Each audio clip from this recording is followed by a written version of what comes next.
Well, good morning, everybody. This is another one of these quests for knowledge ventures.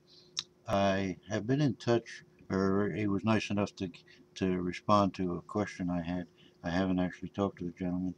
1963mudflap is apparently an avid collector of arrowheads, and what I wanted to do is show him this one type of stone that I acquired these. I acquired these arrowheads at a thrift store a couple of months back, and the quartz ones are um, fairly easy to find, and apparently made in several different places. But in this book, and I assume this is like, I don't know, like the Bible of arrowhead of arrowheads in this country. It seems that I can't even imagine there being as many arrowheads out there as are in this book.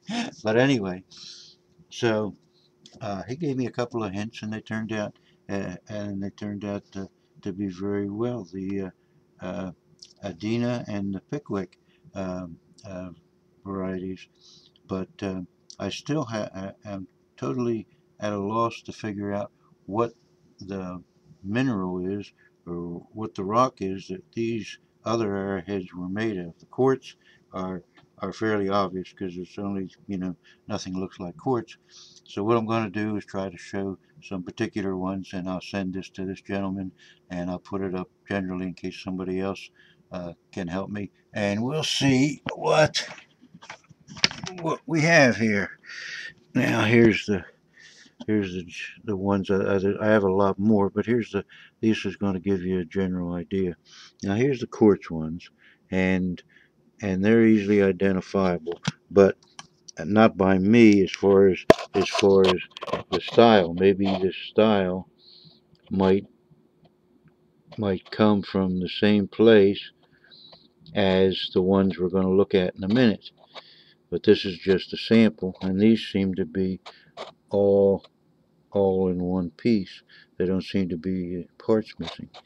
Uh, Now, this is the stuff that I am at a loss to define exactly what this mineral is, because it doesn't seem. I mean, they're obvious. They're arrowheads, and they're obviously somebody put in work to make them, but they look like they'd be almost impossible to flake to get anything. And I don't know if it's because they're so old, whether they were found in a river and they'd been tumbling, or what is it that made them that makes them that makes them so rough. Uh, this one we'll try to concentrate on because it has some chips out of it. I thought maybe in the process of being dug up, or maybe maybe it was hit, just grazed by a tractor or something. I don't know what, but so I have no idea where they came from. But if you can see the edge, it isn't that cutting. You can run your finger as hard as you want down that edge, and I don't know if this was the standard the standard edge. If that edge has been has been rounded over use, over tumbling, uh, or what? Because these edges here, these edges are still sharp. I could imagine myself pushing hard enough to cut my finger on these quartz. And the quartz are much like I found a bunch of obsidian ones when I was in Oregon, and they're still very sharp. Oh, it's like glass obsidian. But what this material is what I'm trying to find out, and then it might help if we knew what the material was in locating where these arrowheads, they're very crude, where these arrowheads came from.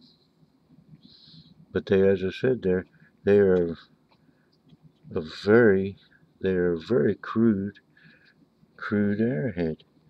So I would appreciate it if anyone could, in fact, tell me what the rock is, and at the same time, then maybe they could tell me who the Indians were and whereabouts these arrowheads came from. But I mean, look at them. They're very, compared to other types of arrowheads, I mean, it's obvious they're man-made. It's obvious they were made a long time ago. These aren't made by someone tinkering around their backyard like some I've seen. These are, but they don't have that flake. That thing that you think is essential to give you the cutting power that you think you'd need. I wouldn't want to get whacked by one of these, but still, I'd rather get whacked by one of them. That would be, compared to one of these.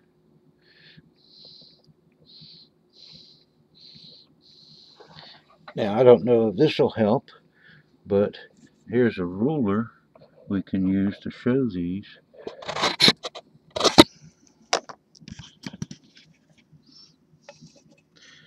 See, that's roughly 3.5 inches. This is roughly 4.5 inches.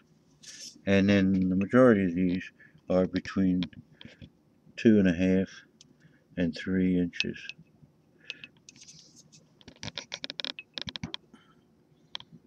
Let me see. Whereas uh, the quartz ones are much smaller. So if there's anyone out there that can help me, I'd greatly appreciate it as usual.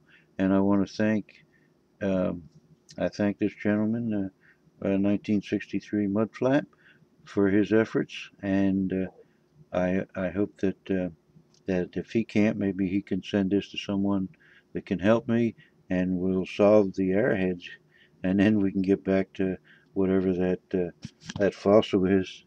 No one's been able to take care of that yet either.